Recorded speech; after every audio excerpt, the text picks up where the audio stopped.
So, a couple things that you need to know. We're going to start off talking about the rods, essentially for this part here. So, if you recall that I told you that we have what are called photopigment molecules, and those are going to be the molecules that are located in our photoreceptors that are going to absorb the light energy coming into the photoreceptor. And so in our rods, we had rhodopsin, which was this molecule, and that's made up of two molecules there, and or not the excuse me, the photopigment is going to be made up of two molecules. The opsin protein molecule in the rods is called rhodopsin.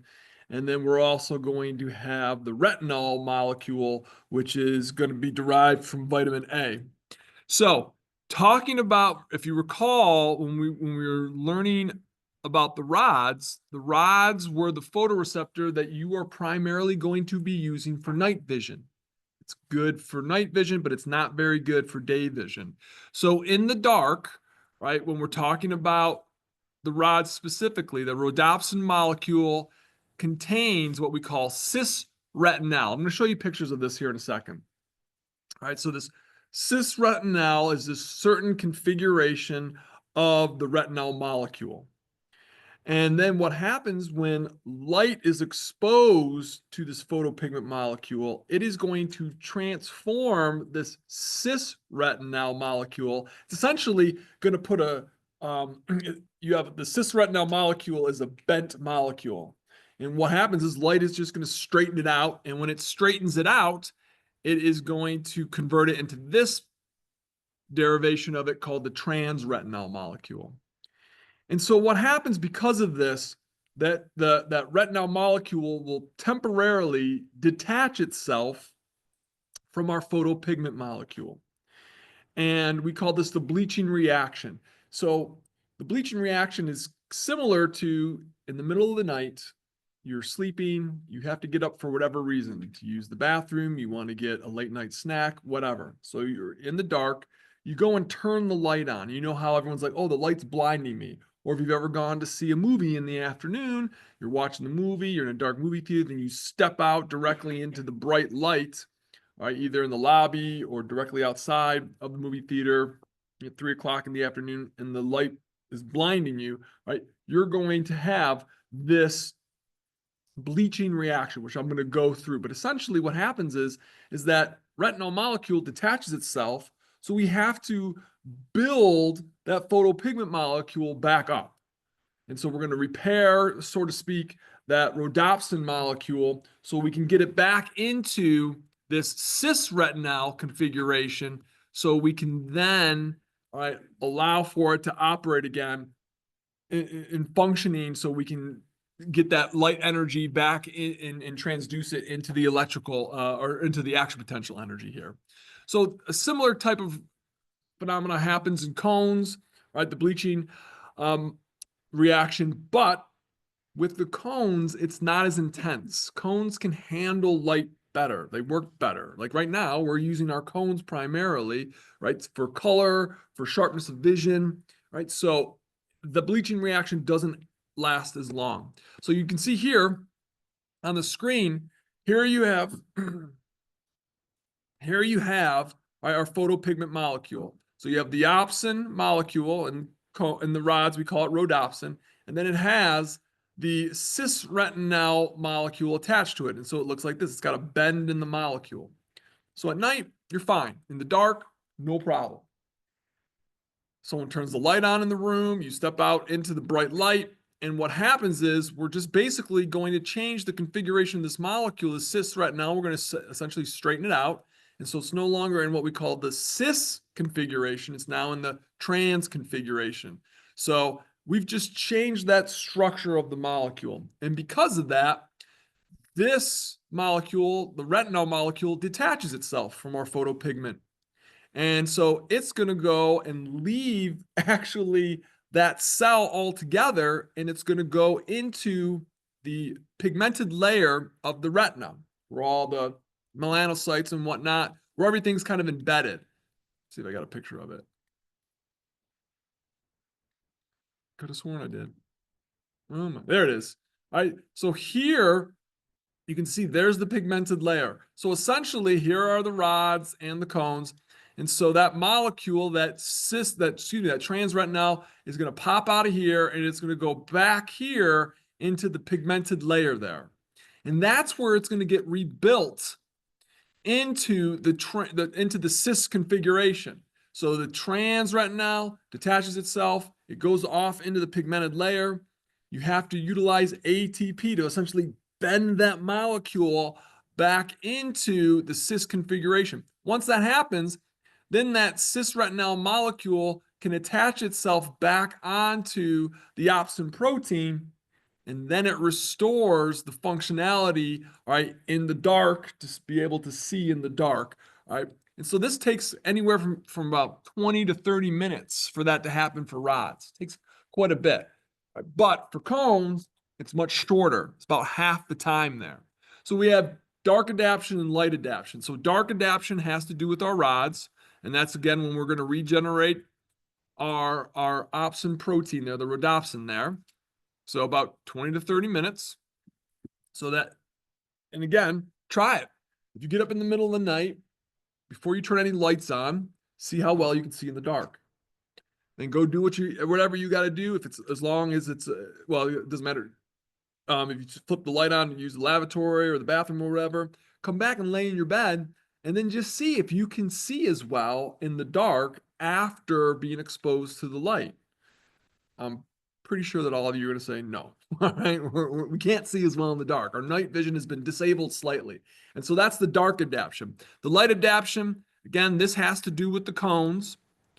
And so the nice thing is with that is you will get, right, some other structures that will help assist with that. Like, for example, the iris there will start to constrict to reduce the amount of light that's coming in. You're still going to get some bleaching here, right? But primarily the cones, right, when they return back to normal, it's going to take a much shorter period of time there, right? So the rods take anywhere from 20 to 30 minutes, the cones anywhere from 5 to 10 minutes, and it varies. So, and again, you'll definitely be able to because think about it. When you are turning the lights on to do whatever you got to do, right, granted, you can't see very well initially, but after a few moments, you can start to see better. Your vision has improved, not because of the rods, it's because of the cones. And those are going to give you, they have that sharpness of vision. That's the structure that is actually going to be able to give you the visual acuity. So that leads us here, all right, talking about what's going on in our photoreceptors there. So I'm going to show you this picture here. And I'm going to start off and talk to you about what's going on here in the dark versus what's going on when we turn the light on there. We talked about the bleaching reaction, but let's now talk about what happens with the rods when you're lying in bed at night, let's say, and your eyes are open, you can kind of see a little bit. All right, so when we're in the dark here, we're going to see that the rods are going to be in a depolarized state. So their membrane value there, the potential value is at -40. Now, this is an interesting kind of phenomena. We're not used to this type of phenomena, so I'll kind of walk you through it. So in the dark, and I love how the book refers to it as the dark current, but you have this molecule called cyclic GMP or cyclic guanosine monophosphate, similar to cyclic AMP. All right, but so what we're going to see is this molecule is essentially going to attach itself onto our positive ion or our cation channels, and it's going to keep them open. And so sodium and calcium are going to enter into the cell because they're going to move down their concentration gradient. And so they're going to bring their positive charge with them, and they're going to depolarize the cell. Now, here's the interesting part of this. So they call that movement of those ions, we call that the dark current. So as that dark current is moving into the cell and depolarizing the cell, it causes a release of a neurotransmitter, and in our photoreceptors, that's glutamate. And so it's constantly being released. And so, but what it does to, because if you recall, I got to move this slide closer. if you recall, the photoreceptors are here, and they synapse onto our bipolar cells, and then our bipolar cells synapse onto what we call the ganglion cells. And it's the ganglion cells axons that'll eventually form the optic nerve there. So essentially, the photoreceptor cells here, or the rods, excuse me, in this example, as it is depolarized, it releases its neurotransmitter onto these bipolar cells. But what it does to the bipolar cells is it hyperpolarizes them. And so that means they can't, right, they can't depolarize. And so, oops. And so since they can't depolarize, they are going to then be prohibited or inhibited from creating an action potential. I know this is different, but again, there's differences in some of our neuroanatomy structures here, and this is one of them. So because we hyperpolarized the bipolar cell, right, the bipolar cell can never release its neurotransmitter onto the ganglion cells, and so it can't excite the ganglion cells, so no action potentials are being generated. Right, so this is what happens to the rods in a dark environment. So that's what you're seeing here in this picture. All right, so you can see how we have our cyclic GMP is going to be running around and opening up these cation gates so calcium and sodium can enter in there, right? Our dark current there. And so that is going to cause, all right, a depolarization going on. And that depolarization is going to release the neurotransmitter glutamate onto the bipolar cell, causing hyperpolarization of this cell here. And therefore, since it's hyperpolarized, this cell, the bipolar cell, will not release its glutamate neurotransmitter onto the ganglion cell. Since it doesn't do that, then we can't excite the ganglion cell. So like I said before, this is what happens in the dark. Now, let's talk about what happens when we flip our light switch on with the rods here. So when the rods are exposed to light, now we're going to need to hyperpolarize the rod, which is kind of what we want to do. So we're no longer, all right, inhibiting an action potential from being generated here. So in this situation, what we just saw before, we get that kind of bleaching reaction kind of effect there. So we split the rhodopsin, which we just talked about, right? And then we're going to involve our secondary messenger system. And we kind of learned about what that was in our last lecture class there. Essentially, we're going to utilize, all right, some proteins and some enzymes on the inside of the cell. It's going to take a few extra steps, but we're going to stimulate some sort of response. And in this case, that secondary messenger system is going to open up, right, some of those channels to allow the influx or prevent the influx of certain ions. In this case, right, that secondary messenger system is going to stimulate this enzyme here. We know it's an enzyme because of the last three letters, right? The phosphodiesterase there. And that phosphodiesterase is going to break down our cyclic GMP. And if we're breaking down the cyclic GMP, then we cannot open up those cation channels. If we're not opening up the cation channels, we're not depolarizing our photoreceptor. And that means that photoreceptor will, the rod will not release glutamate, and therefore it won't hyperpolarize the bipolar cell. So we've closed the voltage-gated calcium channels there, and so we're not depolarizing the cell. And so our rod is no longer going to release glutamate anymore. And so we're not going to inhibit the bipolar cell. So now the bipolar cell is going to be stimulated, all right? And therefore it won't inhibit the ganglion cell. And so the ganglion cell now will send action potentials so we can get those visual images there, right? Those nerve signals traveling down. So I'll show you here in the picture. I know this part's a little bit confusing. That's why I kind of moved through it a little bit slower. And I know your brains are kind of full because you just had a test. So here's what we're seeing. All right, so in our rod, all right, since the rhodopsin has been bleached, it's disconnected, all right, that cis-retinal has changed to the trans-retinal. then we're going to see, all right, a decrease in that GMP there. So that GMP is no longer moving around and opening up these cation channels. So that dark current is no longer flowing. Sodium and calcium are no longer moving into the cell. We will not be depolarizing this cell here.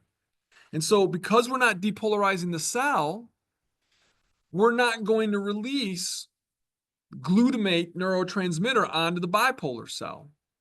Because where before it was releasing the glutamate and then hyperpolarizing the cell. Well, we're not going to do that now. So we're not going to hyperpolarize this cell.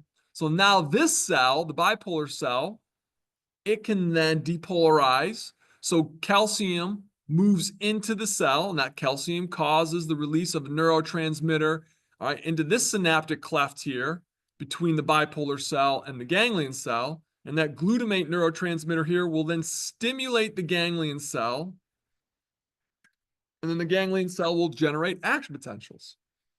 And it will send it through the optic nerve towards the optic tract there. So this one's a little bit of a tougher one, right? This concept's a little bit of a tougher one to understand. But I just want you to know the difference here between what's going on to these rods in the dark versus what's going on to the rods in the light, right? So we talk about the bleaching reaction, and that's kind of what happens here, right? And so we're going to see in the light, it's kind of weird because you would think it'd be the opposite, in which the light you would, all right, not be generating action potentials, but in this situation, they are, okay? So let's talk about something a little bit easier to understand. The bending of light rays or refraction. And you can see on that picture there, you can see that spoon, how it's sitting there in the water. And you can see that the spoon looks different above the water line compared to how it is below the water line. And essentially, that's because light, when it passes through different media, like when it passes through through air, right? Through a solid, like a prisma, or a prism, I guess, not a prisma, not the hospital system, but through a prism, right? Versus how it moves through a liquid like water, because water is translucent there. So you can see that there's some bending of the light rays, and that's what's going to happen with your eyes, with your lens. Your lens is designed, right, to specifically bend the light rays to focus them. If you've ever used a magnifying glass, right, to look at something, it's bending the light rays, but at the same time, folks have used it to burn things. And so what causes that is because we're focusing all those light rays and their heat energy on a focal point, which is kind of similar to what your lens is going to do with the light that when you're seeing something, we're going to bend those light rays and focus it on the fovea centralis. So there's a couple different things that are going to occur when we're looking at objects that are close up, and then when we're looking at objects that are far away. So the first thing I want to talk to you about is what we call the near response. So this is anything 20 feet or less. So three things are going to happen when you're looking at something close by. Like if you're looking up at the screen there, and then all of a sudden you look down at your watch or your cell phone, right? These three things will occur. One, you're going to get convergence of the eyes. And so there's muscles, we learned them. You were just tested on your eye muscles. Which eye muscles are going to pull your eyes in towards your nose? Yep, the medial rectus. Good. Yep, the medial rectus. The medial rectus muscles will pull and cause your eyes to converge. And so again, the purpose of that is to look at the fovea centralis. That's our goal. We want to try to get those images to focus on the fovea centralis for crisp, clear, sharp vision there. And so you'll see, and sometimes, and you may have experienced this when you've gotten tired because you've been reading a lot or doing something with your eye, looking at a computer screen, happens all the time. You start to get blurry vision. And that's because those eye muscles are starting to fatigue and they're not able to focus, right, that light image onto the fovea centralis there. So that's the first part of our near response, is what we call abduction, adduction, right? When we're pulling the eyes towards the center there. The next one is the accommodation reflex here. And so, or the accommodation of the lens. The accommodation of the lens is going to be the ciliary body is going to contain that muscle tissue there, right? The ciliary muscle. And that is going to cause, all right, a relaxation. All right, no, excuse me, it's going to cause contraction, because when the muscle contracts, I won't try to draw it with my, when the muscle contracts, so here's your lens, and then you have the muscle all around it, the ciliary muscle. When the muscle contracts, for whatever reason, it causes a slackening here of the suspensory ligaments. And that slackening of the suspensory ligaments causes the lens, for example, if it's in this shape, this elongated shape, right? The slackening of these suspensory ligaments aren't putting tension on the lens anymore. And so it causes the lens to kind of rebound into this kind of thicker position here. And that allows the light to be bent more when you're looking at an object. This is awful. I don't have another one. So the thicker the lens, the more light refraction will occur. And again, our goal is to get it here onto the fovea centralis here. So slackening of the suspensory ligaments causes the lens to thicken, and it allows us to bend the light more, all to get that focus, that focal point onto the fovea centralis. And then finally, the last one is the constriction of the pupil there. All right, so the sphincter pupillae muscle contracts, causing the pupil to become smaller, letting less light in. So less light coming in means that the light will not hit the periphery of the retina, because that's where really the rods are, and that will give you more of a blurry vision, right? But it's going to move in towards the fovea centralis there, so we can get a sharper vision there. I'll show you a picture of it in a second here. So less things happen when we're looking at when we're looking at things further than 20 feet away. Right, so if you're driving down Haywood Road and you look out towards the mountains there of North Carolina and South Carolina, right, when you're looking at those objects, you're not going to have that adduction of the medial rectus because you're not looking at something close. So we won't have convergence going on.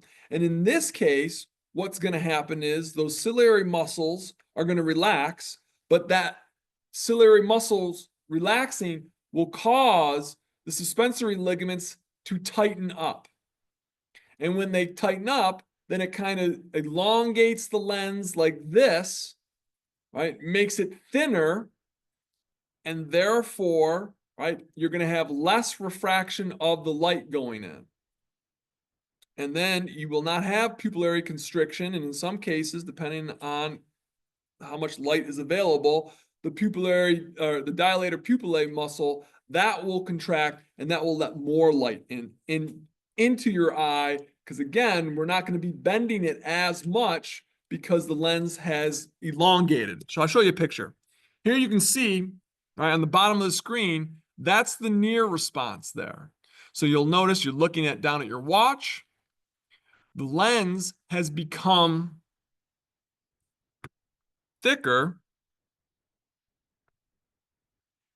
The lens has become thicker because the ciliary muscles have contracted and they cause a slackening here of the suspensory ligaments. So the lens kind of rebounds into this thicker position here, and then it allows for more light bending.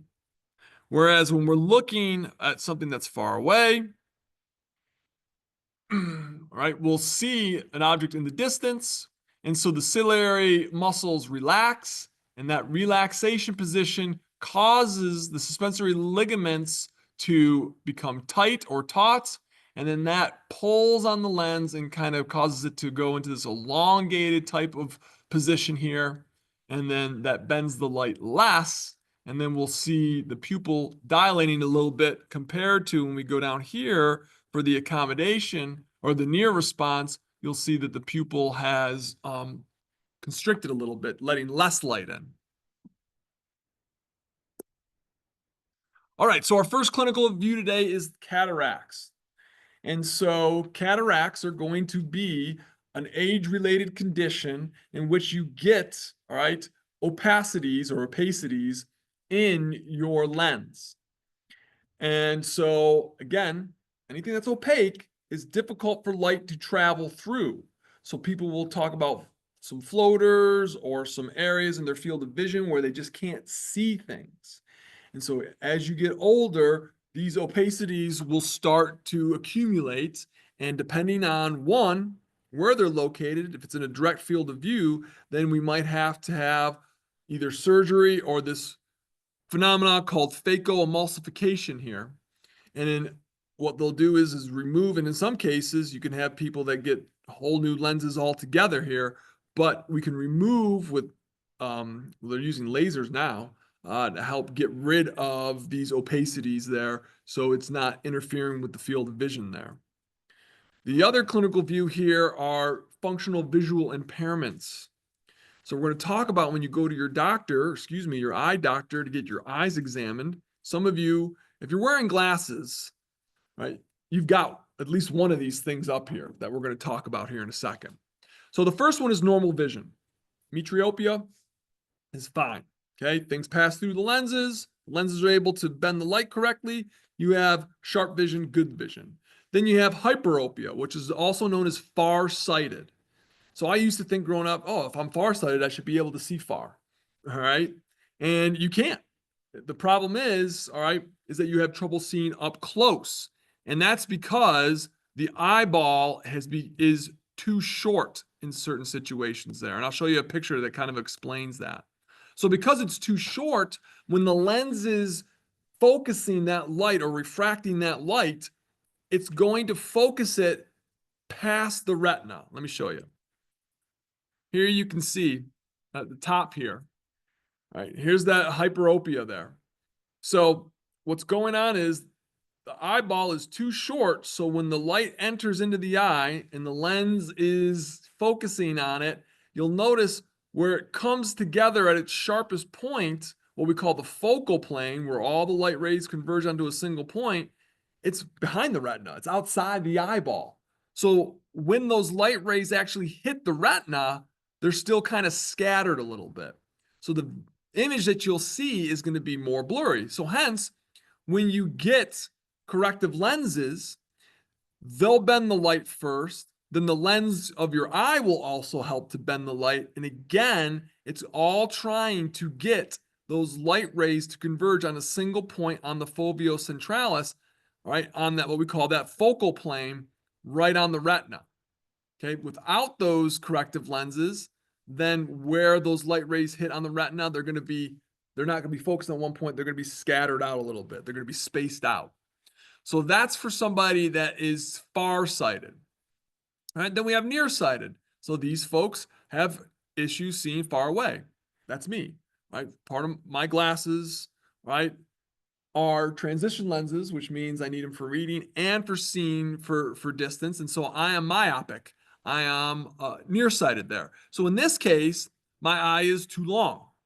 And so because of that, my focal plane falls well before the retina there, before the fovea centralis, like you'll see over here on this picture. So here the light rays are coming in and they're focused, but they haven't even hit the retina yet.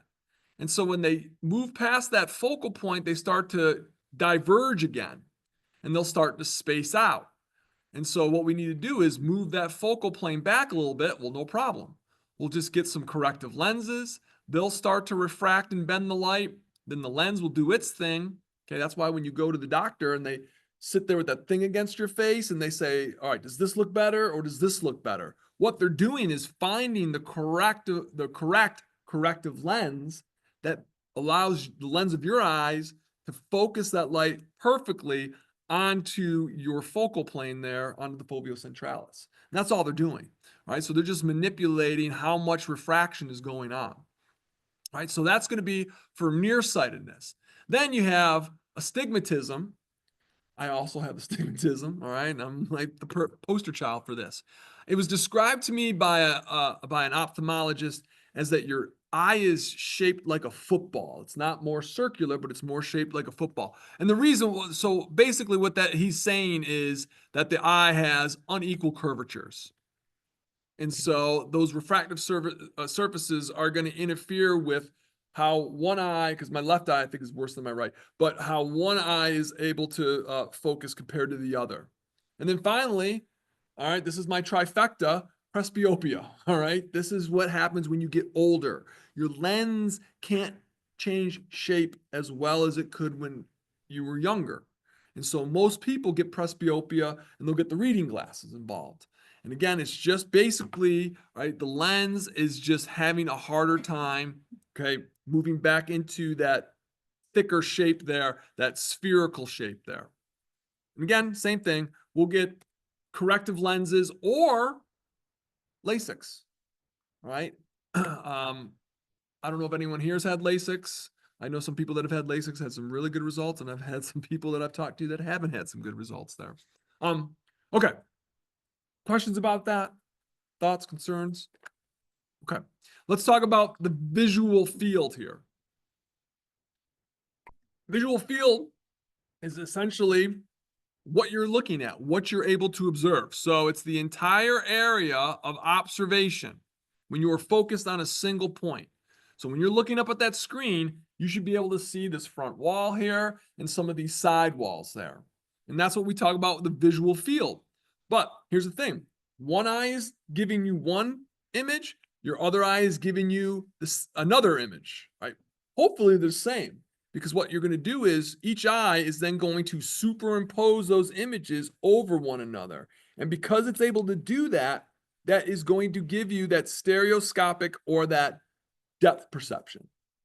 Right. So that's one of the things that you'll see here, where some folks that might have vision acuity better in one eye compared to the other, their what we call binocular vision or that depth perception could be impaired there.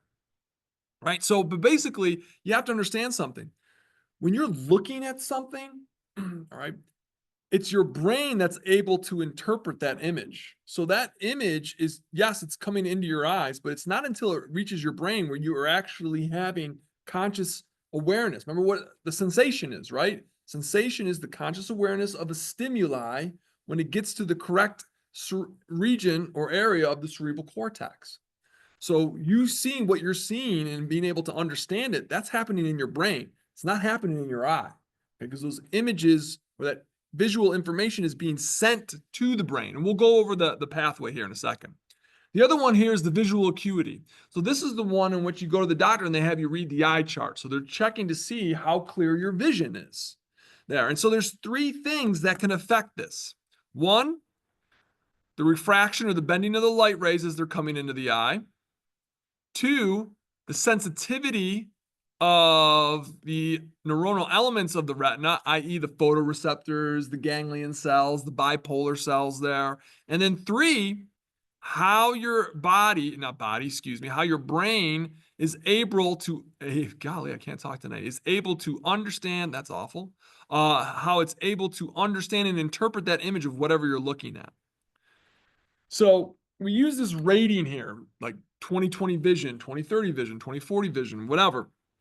So we use this system here, right? Normally we'll use what's called a Snellen eye chart. That's that eye chart with the big E at the top. When you go into the doctor's office and they have you stand, you're supposed to stand 20 feet away from it. And then they go through the different lines there with you. And so when you're looking at it, you got to understand that when we're looking at the rating here, what we call the normal rating, that's a person with good vision. Okay, that means, right, when we talk about the standard of good vision, that means a normal person that has good vision can see something at 20 feet, whereas you or whoever we're using in this example, if they're standing at that same distance, if they have normal vision, they should be able to see the same thing at 20 feet. If their vision is worse, like for example here, let's look at the bottom one, 2200. The second number is always what a normal person can see, right? So for example, a normal person can see at 200 feet what this individual has to see, has to be 20 feet away, all right? So that's what we're looking at. Whereas a normal person could see at 15 feet what an individual, whoever we're testing, can see at 20 feet. So this person here that's got 20/15 vision, they got better than normal vision, because somebody needs to stand at 15 feet to see the same thing that the individual being tested can see at 20 feet away. This person here, all right, a normal individual stands at 200 feet away from an object, whereas the individual that we're testing has to stand at 20 feet away to see the same thing. That's actually pretty bad because that's legal blindness there. Should not be driving a car. All right, so let's wrap up here with the visual pathways. How does that information get from your eye back to your brain? Well, it all starts in the retina. So it's going to start with the photoreceptors, and we just talked about what happens. The photoreceptors, right, synapse onto the bipolar cells, and then those bipolar cells synapse onto the ganglion cells, stimulate the ganglion cells, create an action potential, then travels down through the ganglion cell because the axons of the ganglion cell form the optic nerve. And so you have two optic nerves that come off the backside of each eye, and then what they're going to do is they're going to converge at a structure that we learned back in chapter 13, right, which is the optic chiasm. And so there, they come to the optic chiasm. We're going to see some axons from your right eye cross over and go onto the left side. And then we're going to see some axons on the left eye. They'll cross over at the optic chiasm and go on the right optic tract there. I'll get into that in a little bit more detail here. So the medial axons, they cross over. They go what we call contralateral. The lateral axons remain on the same side. So I'll show you a picture and I'll come right back. There we go. So this is what we're looking at here. So here you can kind of see, whoops, here's our field of vision. So you've got an image coming in on the left eye, an image coming on the right eye. And then when they cross over, we're going to get that depth perception, that binocular vision. But what I really want you to pay attention is here you can see all of the axons that come off the left eye, those are red. All the axons that come off the right eye, those are blue. So again, our two optic nerves converge here at the optic chiasm. And you'll see the axons here on the medial portion of the left optic nerve and the medial axons in the right eye on the medial portion of the right optic nerve. You'll notice they cross over. But if you look here, the lateral axons, they stay what we call ipsilateral. They don't cross over. So you're going to get some crossing over here. So when we get to the next part of our visual pathway, this is called the optic tract. And if you look at the optic tract, you'll notice that we've got axons from both eyes, whereas the optic nerves only carry axons from one eye. Okay, so the right optic nerve carries axons from the right eye. The left optic nerve only carries axons from the left eye. But when we get into the tracts here, now we get some crossing over. So you're going to have you're going to have axons from both optic nerves there. All right, so then our optic tracts are going to form, all right, and so they'll have a mixture of axons from both eyes, and then most of those axons are going to go to the thalamus. And so they're going to synapse right onto another nerve in the thalamus at what we call the lateral geniculate nucleus there. And then from there, they're going to go off to the occipital lobe. Now notice I said most of the axons. So what happens to some of the other axons? Great question. Some of those other axons are going to go to these two structures here. The superior colliculi, which we've already learned about, that's in the midbrain. Remember the superior colliculi of the corpora quadremina, right? Those four bumps that sat on the front side there of the midbrain there. All right, so or back side, excuse me, the posterior side. So we talked about what the superior colliculi does. The superior colliculi is going to be responsible for reflexive eye movement. So when you're looking, you're following something, you're tracking it and watching. If someone's walking by you, you're following them. That's what the superior colliculi does. The pretectal nuclei deals with the pupillary reflex. If you're not familiar with the pupillary reflex, doctor shines a light in your eye. What's going to happen to your pupil? It gets smaller, right? You get constriction. That's the pupillary reflex, right? technically call it the pupillary light reflex, but the pretectal nuclei is responsible, right, for that constriction there, for the response from light, and then also the accommodation reflex, right? So when the lens changes shape, right, when you look at something close by. So those two areas there, then the superior colliculi and the pretectal here, right, those are kind of like the off-ramp there. And that's what this picture should show you. Right there. So you can see, here's some of the neurons, all right, that leave the optic tract and they go over here to the midbrain. And so some of those neurons are going to go to the superior colliculi and the pretectal nucleus there. And then the ones that don't, they'll be projected back here to the occipital lobe.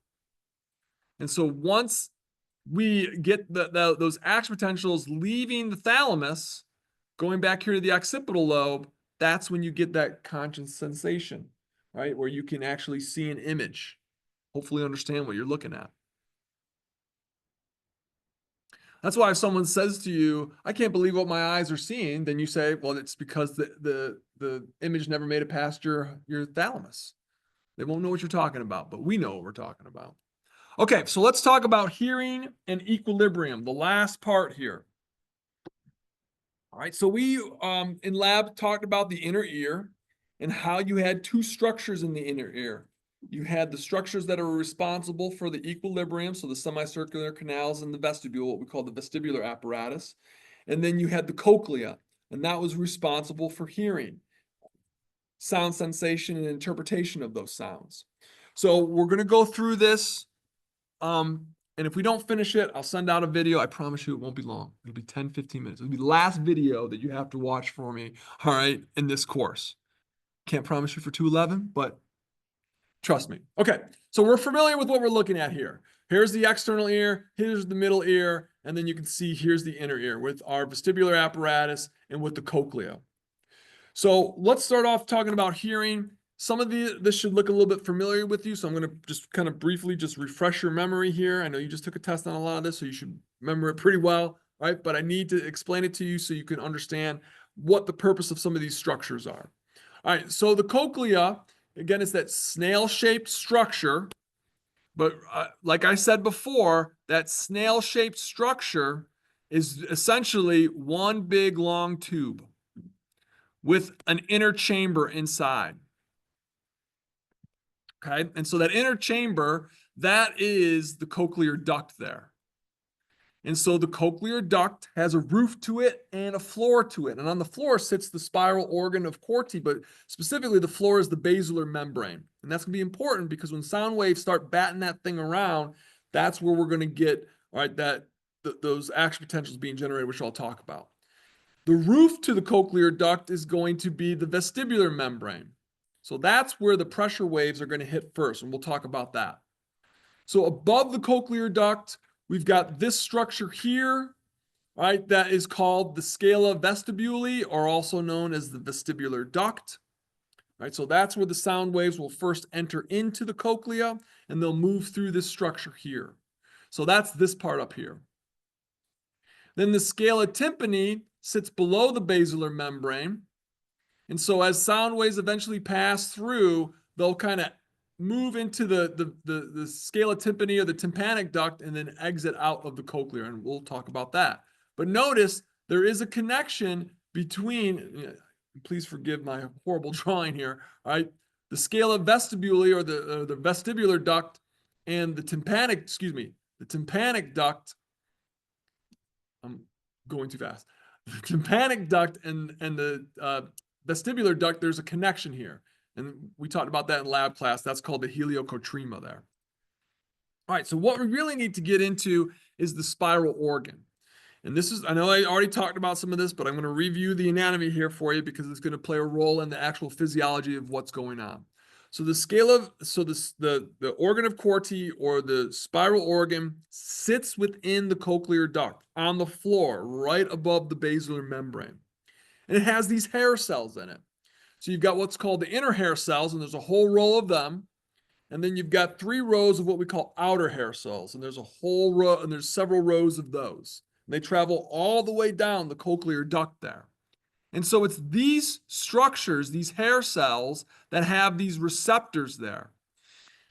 And so those receptors are going to be adjacent to the sensory neuron.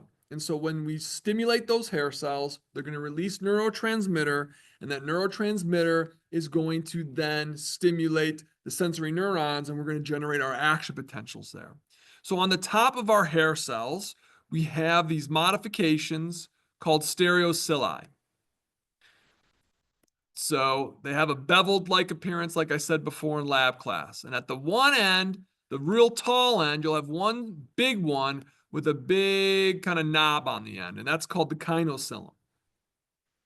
And so those stereocilia are going to be embedded into the structure, right? That is this big gelatinous mass, right? And so we talked about that. And so that's going to be the tectorial membrane here.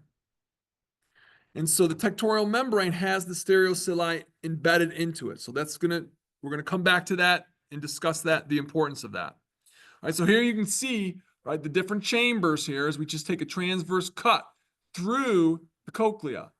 So you've got the cochlear duct right here. You've got the scala vestibule above, and then the tympanic vestibule or scala tympani down below. And then you can see the roof of the cochlear duct. That is the vestibular membrane. The floor is the basilar membrane, and that's what the spiral organ sits on. So this is a nice zoomed in appearance here. So there's fluid in all of these ducts here. You've got what we call perilymph fluid here in these blue colored areas. And then you've got endolymph here in the cochlear duct. And the endolymph, make sure you know this, is rich in vitamin K, is rich in potassium. Right? The composition of this perilymph, or excuse me, of the endolymph here in the cochlear duct is very similar to intracellular fluid, the fluid that we find inside your cell there. So as we zoom in even closer, here is the spiral organ. Here is the basilar membrane that it sits on. And then you'll see you've got the outer hair cells, the inner hair cells, and how the stereocilia here that are coming off of those cells are embedded into the tectorial membrane here. And then at the base portion of these hair cells, you have these sensory neurons here. So when these hair cells are stimulated, and we'll talk about how that happens, they are going to release neurotransmitter onto these sensory neurons, and then will generate an action potential that will travel, all right, through the cochlear branch of cranial nerve 8, vestibular cochlear nerve there. Okay, so these next two slides are really like, because they kind of, they really paint a nice picture of how sound travels through, all right, your ear, external, middle, and inner. And so this is figure 1628. This is a good figure to understand if you really want to understand or to get a basic grasp of how sound moves through the ear here. So let's start off here. Sound gets collected by your pinna or your auricle, and it travels down the external acoustic canal there. And it starts to beat against the tympanic membrane, your eardrum there. And so it causes the tympanic membrane to vibrate. Well, we know what's on the other side of that tympanic membrane in the middle ear. That's the ossicles. One thing you have to understand about sound is when sound waves travel through, or travel, I should say, they travel, all right, better through certain substances. For example, sound travels okay through air. It travels way better through water, okay, a liquid, whale song. I think I've told you guys this before. And then it travels even better through a solid, right? So here's what we're going to do. It's traveling through the air in your external acoustic canal there. It's the worst medium that it can travel through. Actually, a vacuum is, right? But when sound waves move, they vibrate molecules. And so the more molecules you have, the more we're able to amplify the sound. So molecules are more spaced out in the air, so they can't vibrate as well. They're a little bit closer together in a liquid, and they're even closer together in sound, in a solid. And so that's why it's better for sound to travel through a solid. So what we're going to do is we're going to take that sound, those sound waves as they're moving through the air. They're going to hit the tympanic membrane. They're going to cause the tympanic membrane to vibrate and then vibrate the ossicles. Because of that phenomena, the ossicles now have amplified our sound waves, which is good. That's what we want. And so it travels through the malleus, through the incus, and then the last ossicle is the stapes. And if you remember, the foot plate of the stapes was an oval-shaped structure, and it covers the oval window. On the other side of the oval window is going to be our cochlear, the cochlea here. So on the other side of the oval window, you've got the scala vestibule. So you can see here's that long, right, tube-like structure with the cochlear duct in the middle, and then below that we've got the tympanic duct. So there's fluid. Remember I told you we have that perilymph fluid. So the ossicles vibrate, they beat against the oval window there, and then that oval window creates what we call pressure waves. So again, it's still better to travel through a liquid than it is through the air here. So now we're generating these pressure waves, and so those pressure waves move endolymph. You've been in like a bathtub before when you start to move your hands and it creates waves. That's essentially what we're doing here. We're creating, the endolymph is going to start to create these waves, and the endolymph is going to then beat against the cochlear duct, as you can see here in this picture. We have,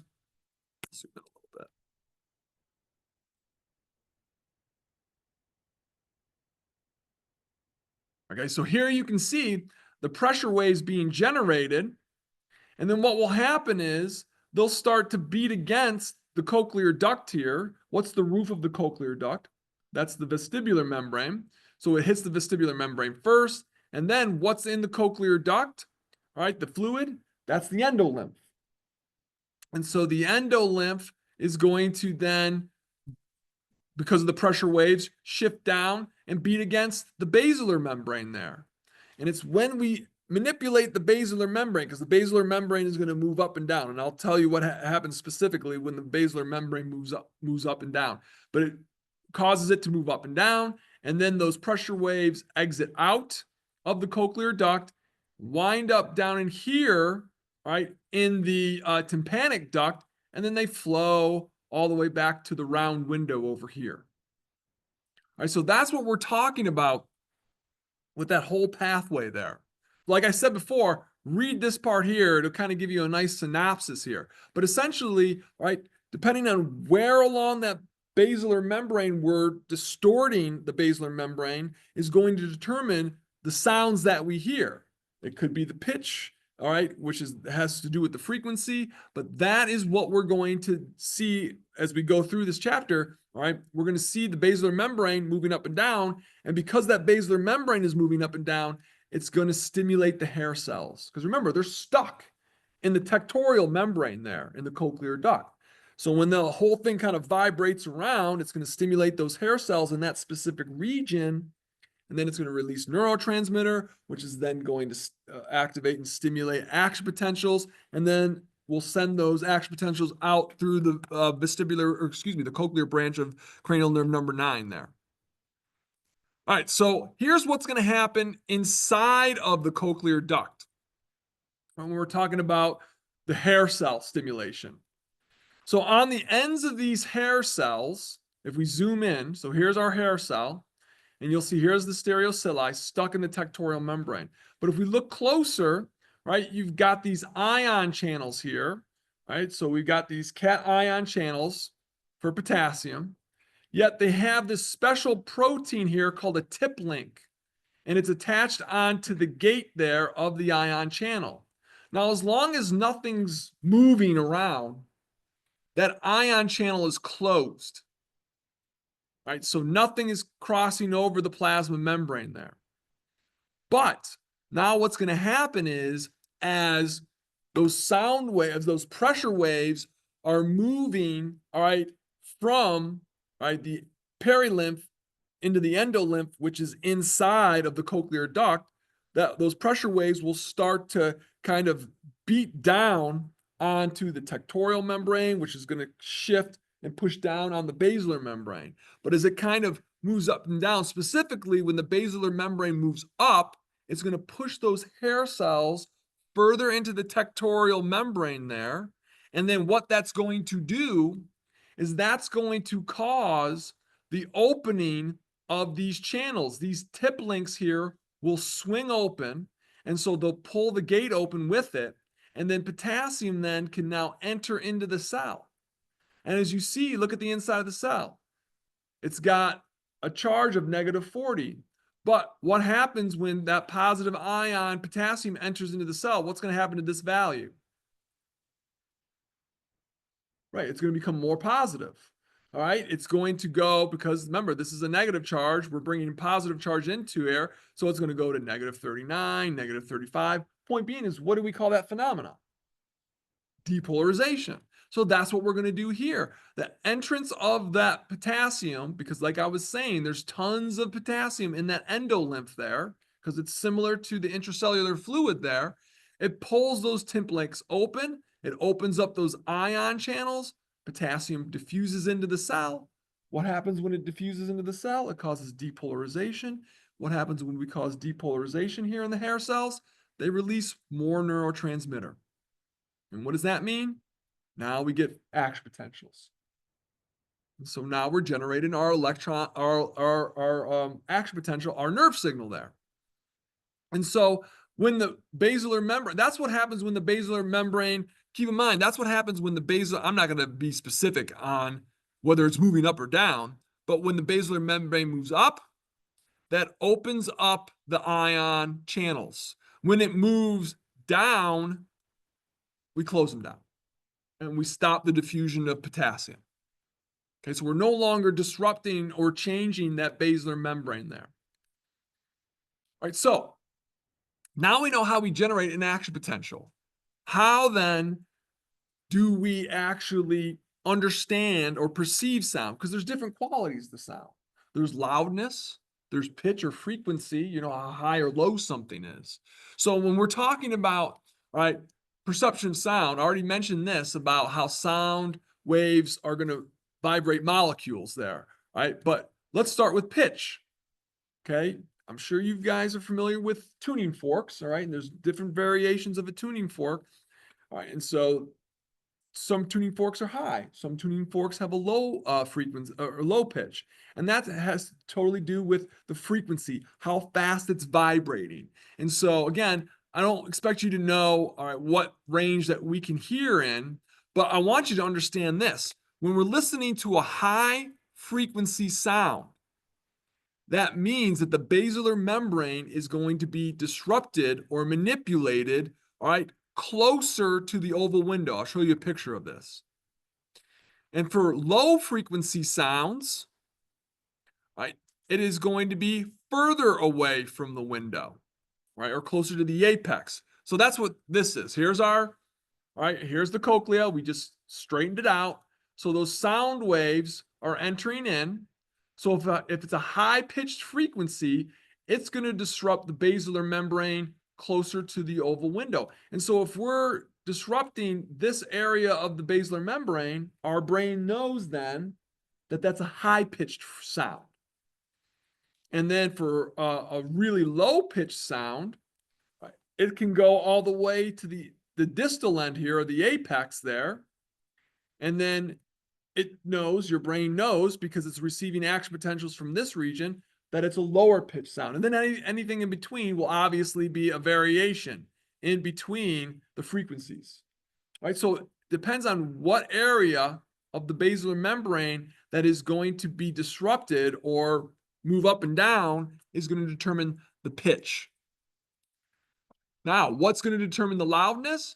Well, how much of the basilar membrane in those areas are going to be moving up and down. If it's only a few, I'm not going to say millimeters, all right, but if it's a very narrow distance, things won't be very loud. But if it's going to be a much wider swath there, right, then we are going to see a louder portion there. So when we talk about loudness, it ranges on what we call wave amplitude, how high or how low a wave goes. Frequency is when the wave just goes up and down really close together. Amplitude is how tall can that wave be? Yeah.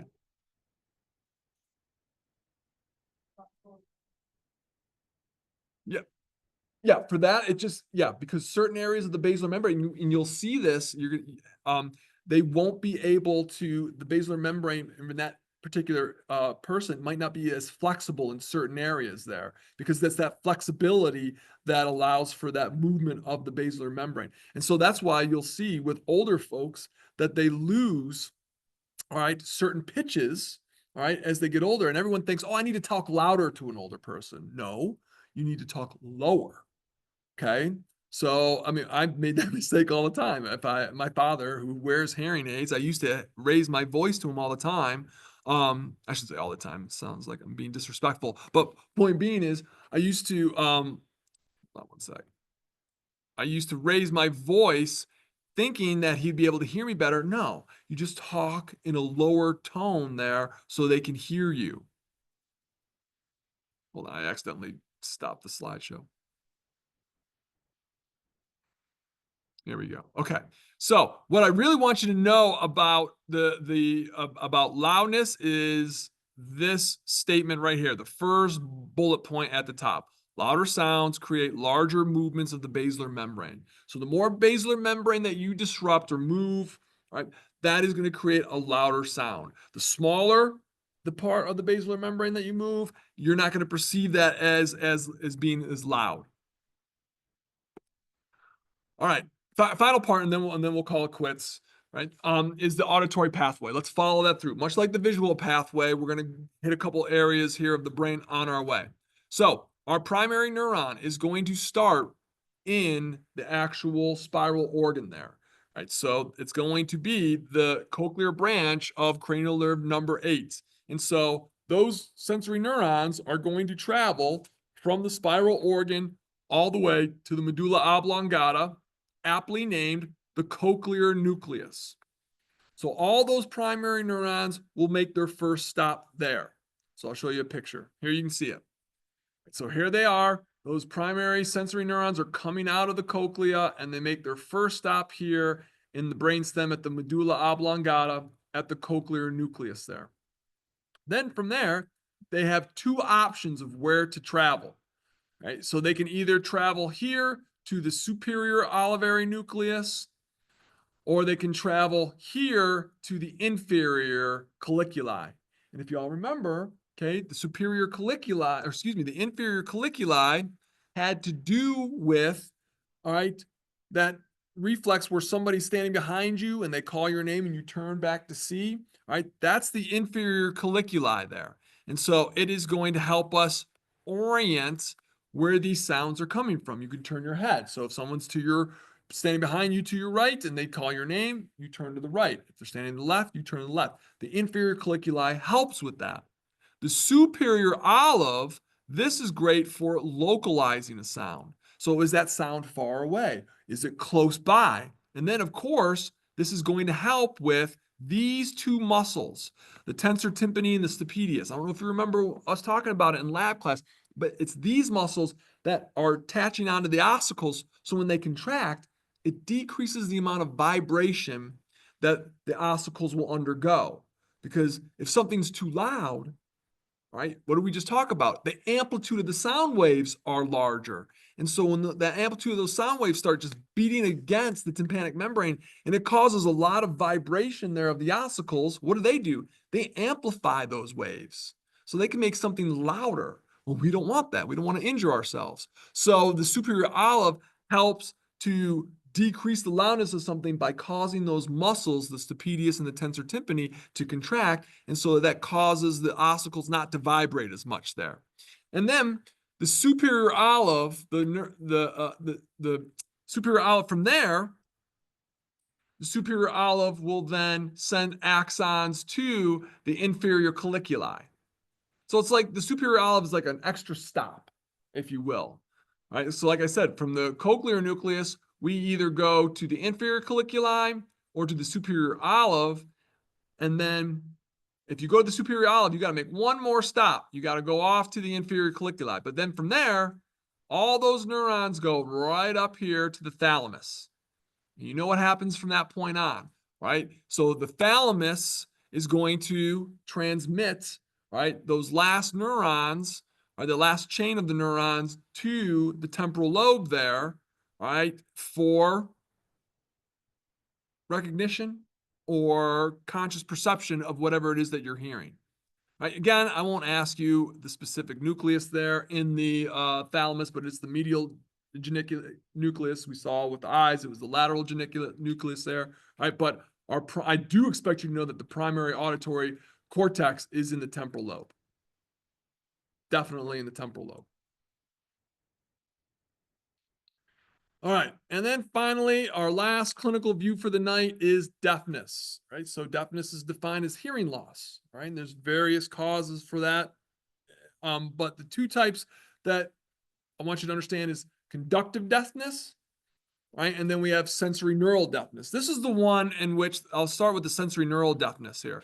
This is the one where you see people wearing cochlear implants there. You're going to have an issue with the cochlear nerve. We found a way around that with the cochlear implants, or something else is going on in the inner ear. You can have scar tissue, an infection, or something is happening there. Something may be affecting the cochlear duct or the basilar membrane. Conductive deafness here is usually going to be something in the external or middle ear. For example, if your auditory ossicles fuse together, that's going to be a huge problem, because then it's going to be more difficult if your auditory ossicles are fused together for movement or amplification of that sound there. Or something real simple, say you've got a bunch of wax buildup in the ear canal there.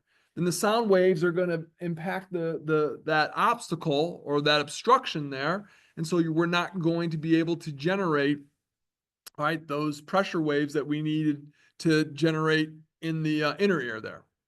So those are the two types, conductive deafness and sensory neurodeafness there. So I think this is a good place to break.